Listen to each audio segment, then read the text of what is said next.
Jadi bukan membesarkan bisnis dengan manusia, tapi membesarkan manusia dengan bisnis. Wah. Oke, assalamualaikum warahmatullahi wabarakatuh. Waalaikumsalam warahmatullahi wabarakatuh. Masih ketemu dengan saya Faisal dan Mas Ili. Hari ini ketemu sama Kak Odi di channel Saling Berguru. Kita lanjut ya Mas Ili, Kak Odi. Ya. Sesi pertama seru. Sesi pertama banyak hal yang tadi sudah kita bahas. Aku ngawalin dari 3 hal yang tadi poin Mas Ili catat tentang proses di awalnya Kak Odi. Pertama ngomongin akad yang Kak Odi prosesnya berjalan di komunitas. Kedua, berhikmat atau melayani. Ketiga, ikro.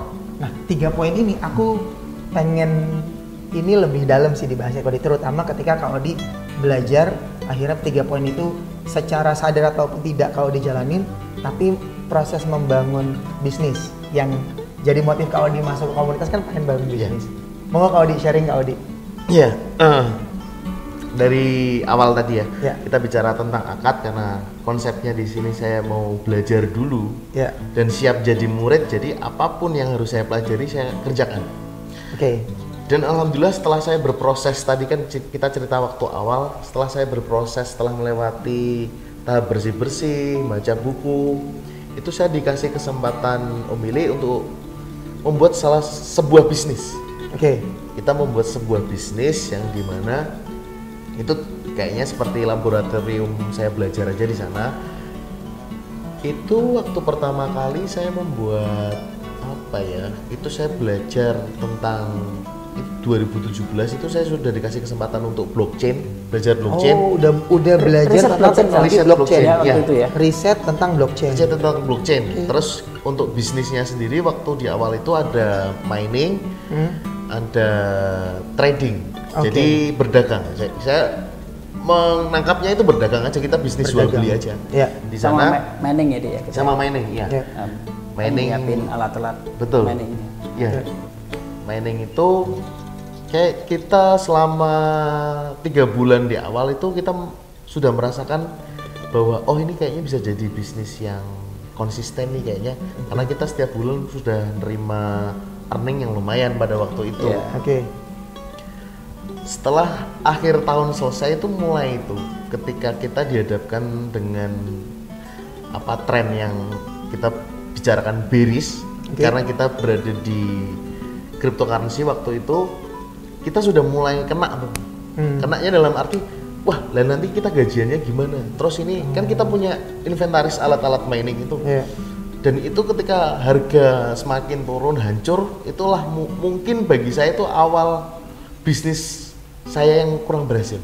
Oh, itu bisnisnya sedang turun dan pada waktu itu kita langsung sepakat bahwa kita sementara ini stop dulu. Oh, di freeze dulu. Kita mulai awal bisnis tuh berapa di modal awal? Modal awal itu saya dikasih investor tuh 10 juta buat kita gerakin yang untuk yang trading. Untuk yang mining, yang mining itu sekitar 60 jutaan. 60 jutaan. Terus sama kas ditahan ya? Kas ditahan. Sekitar kalau nggak salah aku masih ingat 100-an lah maksimal ya. Iya. Dari 100 juta awalnya. 100 juta. Umur berapa dia masih? Umur itu waktu itu saya 17 tahun. 17 tahun sudah dipercaya untuk ngelola sebuah project atau unit usaha bernilai 100 juta lebih buat jadi modalnya. Iya waktu itu. Terus Kak, iya. Itu sudah ada yang 100 juta di awal, terus saya karena kita belajar ya, karena di trading itu saya modal 10 juta itu juga berhasil jadi 100 juta. Jadi berhasil untung 10 kali lipat pada waktu itu. Pada waktu itu. Lagi beginner saya. Lagi beginner ya, biasa lah. Itu keuntungan kita waktu di awal aja. Keberuntungan. Jadi itu kan pasti kan kalau secara saya yang baru memulai usaha itu kan masih menerima yang namanya euforia. Setuju. Euforia, seneng, kayak wah akhirnya aku tuh berhasil di salah satu itu kan di atas angin biasa. Setuju. Nah penyakit orang yang baru belajar itu saya tahu yang namanya Dunning-Kruger. Jadi Dunning-Kruger tuh secara teoritis gini, jadi ketika orang dikasih satu ilmu baru, dia kurvanya naik dan itu menandakan bahwa dia tuh seolah-olah paling pinter. paling jagoan dan dia pengen ngajarin semua orang. Kurva yang pertama Dunning-Kruger. Terus dia bakal semakin menurun, semakin banyak ilmunya dia semakin menurun. Semakin menurun bahwa ternyata setelah dia mendalami, dia sadar bahwa dia tuh sekarang nggak tahu apa-apa. Dia tuh semakin bodoh karena semakin mendalami kan semakin banyak ilmu yang akan datang. Dia akan merasa semakin bodoh dan Dunning-Kruger turun lagi. Terus nanti kita terus belajar itu kurvanya bakal naik lagi. Jadi naik, turun, terus bakal naik lagi. Nah naik lagi ini kita naik bukan karena kehendak kita, karena orang lain sudah tahu kita tuh berkompeten di satu bidang, sehingga kita yang diminta untuk menjadi narasumber. Contohnya seperti itu. Jadi bukan kehendak orang itu pribadi, karena orang lain sudah tahu. Makanya kurvanya dia naik. Nah, saya waktu di awal usaha itu saya tahu posisi saya itu lagi di atas angin, karena saya menilai bahwa akhirnya aku bisa berhasil dan aku kan waktu itu saya punya motif pengen membuktikan terhadap teman-teman saya yang ada di luar pada waktu itu. Dan itulah saya langsung dikasih, nggak lama lah 3 bulan langsung bleng, hajar jatuh semuanya. Jatuh lagi. Hajar jatuh, saya belajar lagi. Berarti memang saya harus banyak menahan diri terhadap hal-hal yang seperti itu. Saya proses belajar lagi, kami kebetulan saya yang mendampingi langsung Om Ili di bidang bisnis, jadi kami sering diskusi, enaknya kita usaha apalagi. Kita sempat usaha mau yang konvensional di waktu itu.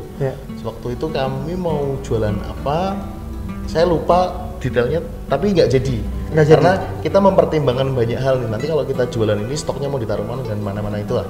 Makanya kita cut, terus kita usaha lagi kembali karena kita berada dan dibesarkan oleh lingkungan yang industri kreatif di sini terutama. Makanya saya dan Om Ili bersepakat bahwa yowes kita mencoba usaha di industri kreatif yang dimana saya pribadi itu nggak bisa yang namanya gambar, saya nggak bisa yang namanya videografi, saya nggak bisa yang namanya animasi.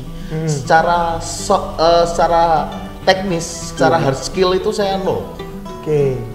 Nol lah. Tapi waktu itu mundur lagi, jadi prosesnya yang kita tadinya mau langsung gas-gasan usaha, waktu itu mundur lagi. Ya udah, sekarang prosesnya Om Ili bilang kamu sekarang prosesnya belajar semuanya. Jadi belajar ilustrasi, belajar animasi. Saya ingat yang dampingin Mas Benny pada waktu itu, saya belajar video After Effects, terus Adobe Premiere gitu-gitu. Terus saya belajar Adobe Illustrator.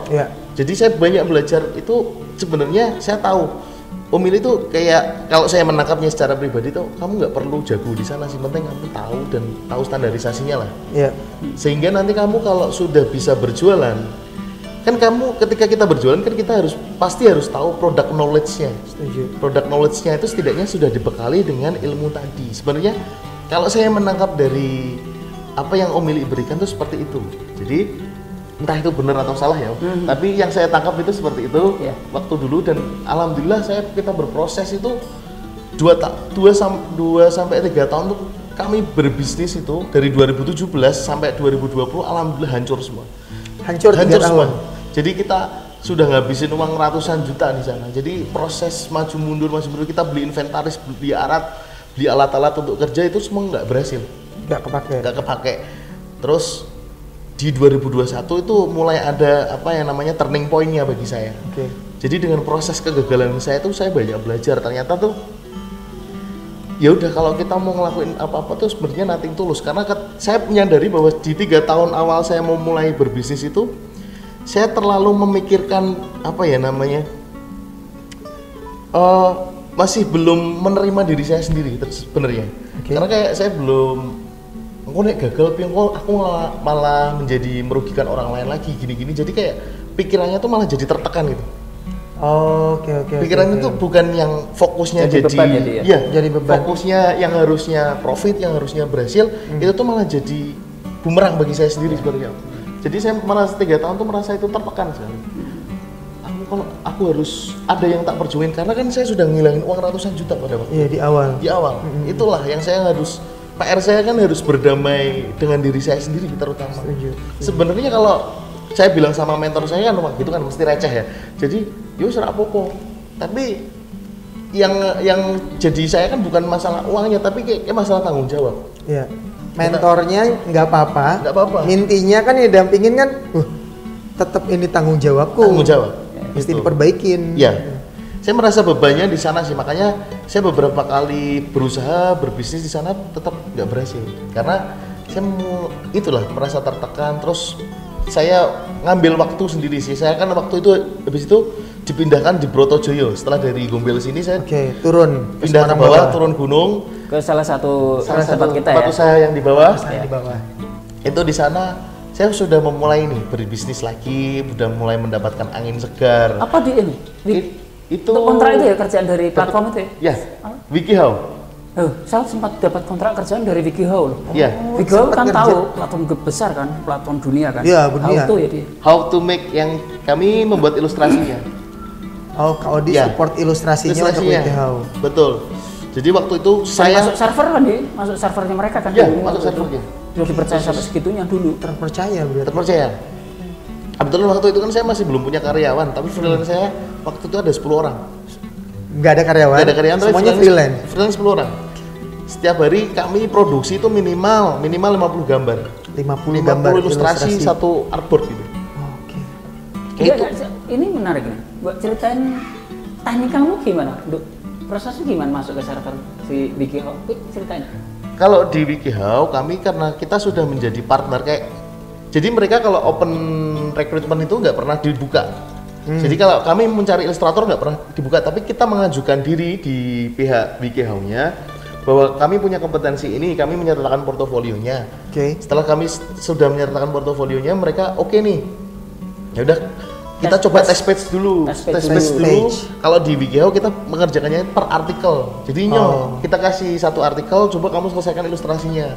Bener nggak briefnya? Jadi dari WikiHow pun juga mereka punya SOP sendiri. Ada standarnya sendiri. Standarnya sendiri bahwa nanti panahnya pakai ini, fontnya pakai ini, terus gambarnya harus kayak gini, warnanya kayak gini. Mereka udah punya standarnya. Setelah itu, setelah kita berhasil jadi partnernya dari WikiHow, kita dikasih akun yang dimana itu bisa masuk langsung ke belakangnya Database mereka. server datanya. Iya, karena di sana mereka menyediakan artikelnya itu di sana. Jadi artikel yang tanpa gambar itu mereka menyediakan di sana. Itu yang belum dipublish ke publik. Oke, belum dipublish. Itu setelah kita, di sana itu modelnya artikel itu rebutan. Oh. Jadi kan kita banyak nih ada tim, mereka nyebutnya kan kita freelance. Oh iya. Dari seluruh dunia Dari itu seluruh dunia. Dari seluruh dunia kita freelance. Terus ya udah cepet-cepetan nih ada artikel gini, makanya waktu itu kerja saya itu 24 jam. Jadi setiap jam saya ngecek ada artikel baru nggak bisa saya ambil semua. Pokoknya gitu. Iya. Berani wani ngeyele lah.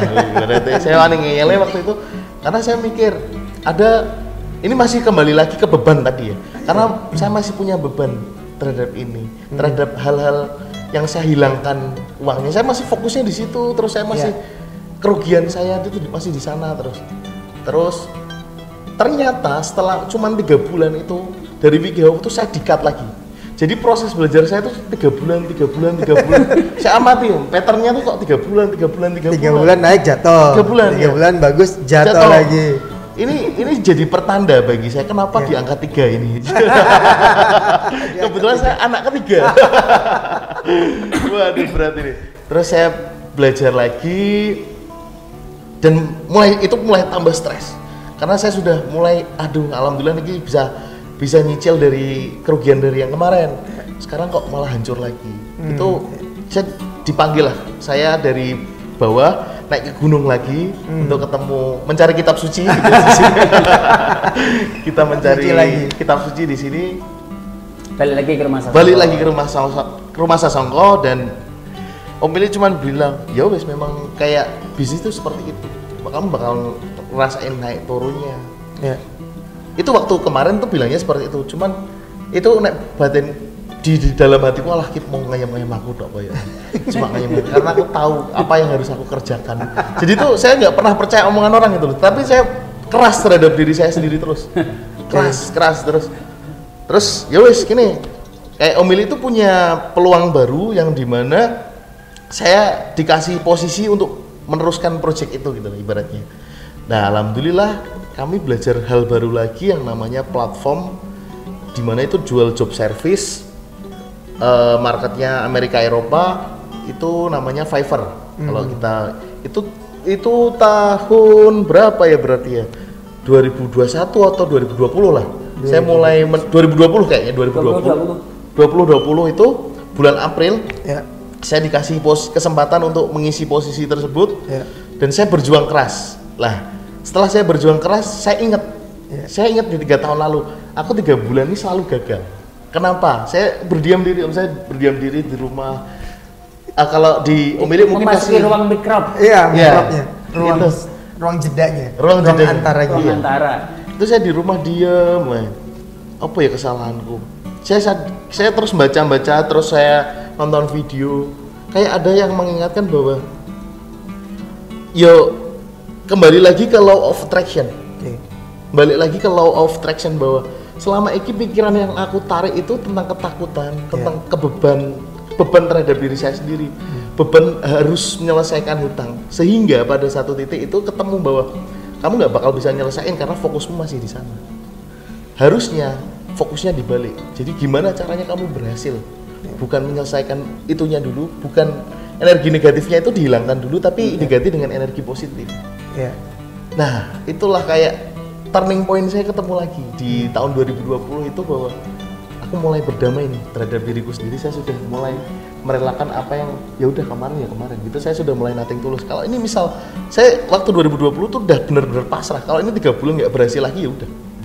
Ini kan masa kadaluarsa saya kan sudah habis itu. Oh iya. Saya kan ditarget Om Ili kan 3 tahun. 2020. Iya, waktu itu 3 tahun akadnya. Akadnya itu dilewati bulan April. Kalau ini bulan Juli saya gagal lagi, hancur saya selesai.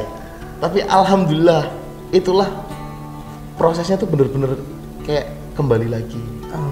Dan alhamdulillah saya bisa merintis usaha yang sampai sekarang saya kelola itu, dan alhamdulillah saya sudah delegasikan semua. Itu memang bener-bener proses yang berat karena yang pertama kebetulan kan kliennya memang bukan dari Indonesia, dari Amerika, dari Eropa, dari negara-negara lain itu yang saya pribadi itu nggak bisa bahasa Inggris. Oh, Kak Odi Inggrisnya pas-pasan? Pas-pasan. Iya. Pas-pasan banget malah waktu itu. Tapi kan menangnya saya kan wani ngeyel, ibaratnya saya tuh apa ya, percaya diri lah. Saya percaya diri terhadap diri saya. Aku kan nggak bisa bahasa Inggris, tapi kan saya paham nih maksud dari kliennya seperti apa, sehingga saya menggunakan teknologi yang ada waktu itu yang Google Translate. Ya udah, kliennya apa, saya pokoknya membalas dengan cara saya menggunakan Google Translate, dan itu berhasil. Dan alhamdulillah klien mulai masuk berdatangan. Dan yang paling susah adalah saya harus mengerti standarisasi yang namanya ilustrasi. Wah, itu PR bagi saya karena memang saya pribadi itu nggak bisa yang namanya gambar ilustrasi seperti apa, warna seperti apa, bentuk, proporsi itu saya nggak tahu. Di sanalah karena saya sudah mulai menerima, karena saya sudah mulai berdamai, sehingga saya mulai gampang belajarnya kan gampang. Karena sebelumnya kan saya kan beban, beban, dendam atau apapun lah itu yang disebutkan. Jadi saya susah kalau dikasih ini kamu harus belajar ini, ngawur aja sebenarnya.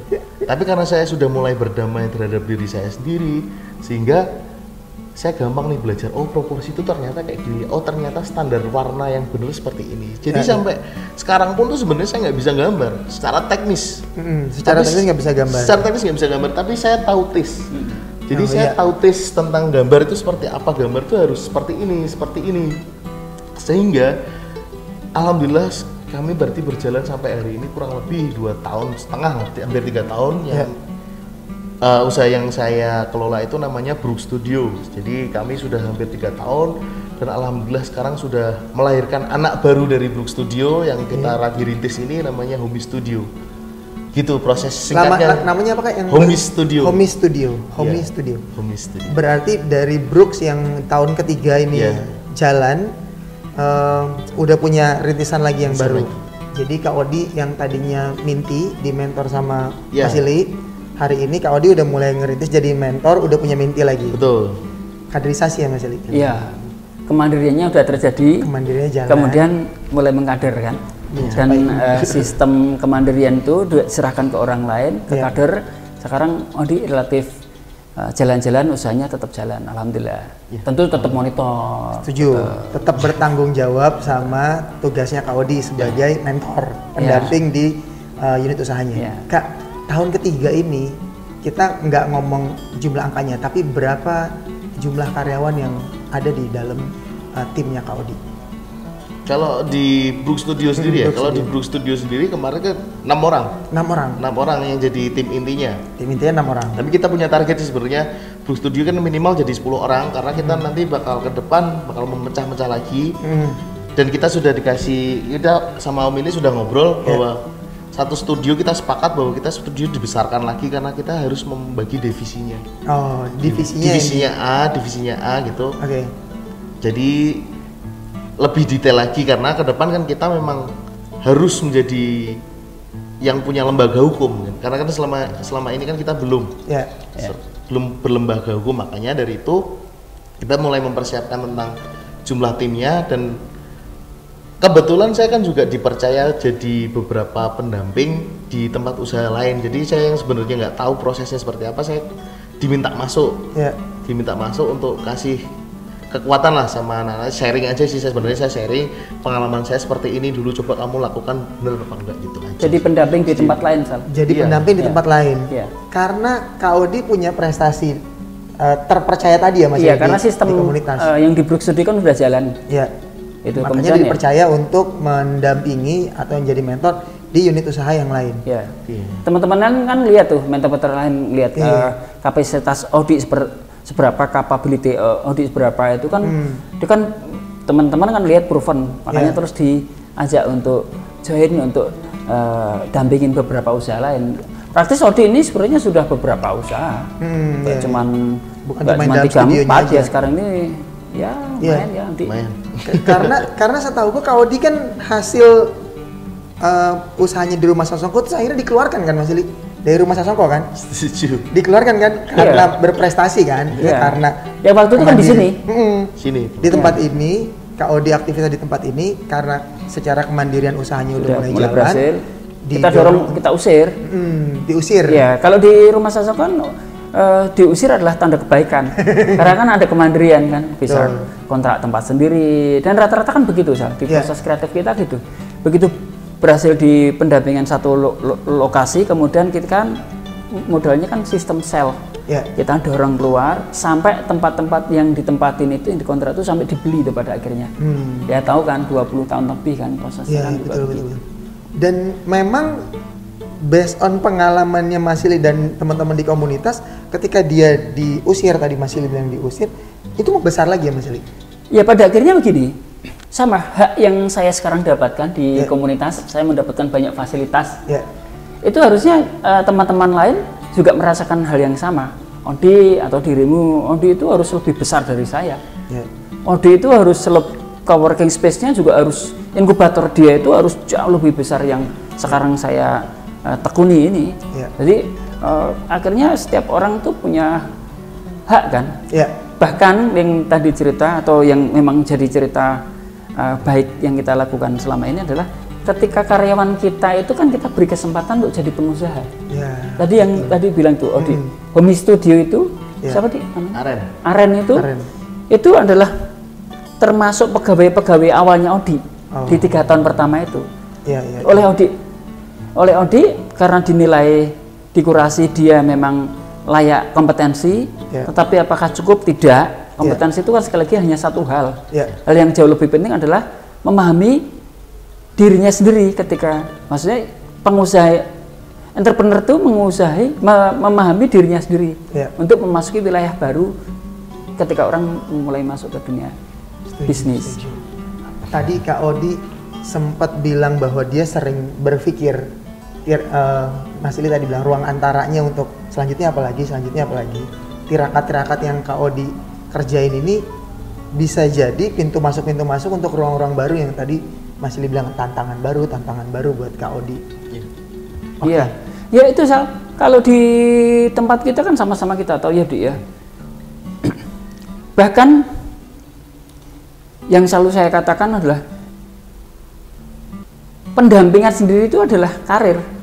Iya kan? Makanya ketika Odi berhasil di satu tempat tadi di Brook Studio, kemudian ada turunan baru namanya Home Studio, dan kemudian teman-teman lain di komunitas kita ini ngelihat, wah Odi keren ya, akhirnya di hire kan, Ketika di hire itu, ketika Odi karena levelnya sudah mentor, ya di situ dia memiliki usaha juga. Ada yang dia pegang namanya sekarang ada Tian. Ya dia, itu dia diajak Mas Sutar mendampingi Tian itu. Ya, terus ada lagi Mas Eko. Ya. Dampingin Mas Eko namanya. Nah, Mas Eko itu pegawainya Mas Dodot. Nah, Mas Dodot itu kan mentor senior banget kan, di atasmu jauh kan waktu, karena dia termasuk rintisan awalnya jaringan rumah usaha. Terus apa lagi? Ferdi. Oh, Ferdi. Ferdi itu kadernya Mas AA. Yang kalau teman-teman mau lihat di itu kelas-animasi.com. Itu Mas AA yang kelas-animasi.com. Ya, yang punya kelas-animasi.com, salah satu platform pembelajaran di animasi. Ketika ngeliat Odi kan tertarik, wah seru nih kalau misalkan sama Odi, karena Odi udah mungkin sebagai pelaku pendamping kan. Jadi kita ini bahkan menjadi pendamping saja jadi karir. Jadi kita muter kan, itu nggak bisa selesai. Ya, setuju. Aku sekarang malah ini kepingin tanya ke dirimu, melihat proses kreatifmu sendiri, melihat potensi yang ada di teman-teman kita di jaringan rumah usaha, dan melihat potensi kader di karir anak, apa yang kamu bayangkan di masa depan? Yang dibayangkan, saya berusaha keras sebenarnya terhadap diri saya sendiri. Yang pertama sekarang supaya nggak bertahan di zona nyaman. Karena sekarang ini kan godaannya kalau saya kan di zona nyaman, karena apa-apa sudah jalan, tinggal sudah autopilot semua.